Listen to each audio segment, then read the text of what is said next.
எந்த கலைஞனும் அவளை சிலை வடிப்பான், எந்த புலவனும் அவளை பாட்டில் வைப்பான். அந்த இயற்கையும் அவள் மேல் காதல் கொள்ளும், அவள் நினைவாலே என் காலம் செல்லும்.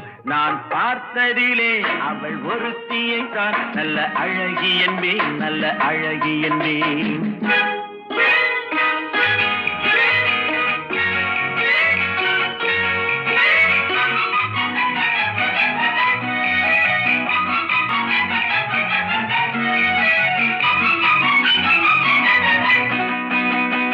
இடையோ இல்லை இருந்தால் முல்லை கொடி போல் மெல்ல வளையும், சின்ன குடை போல் விரியும் இமையும் விழியும் பார்த்தால் ஆசை விளையும்.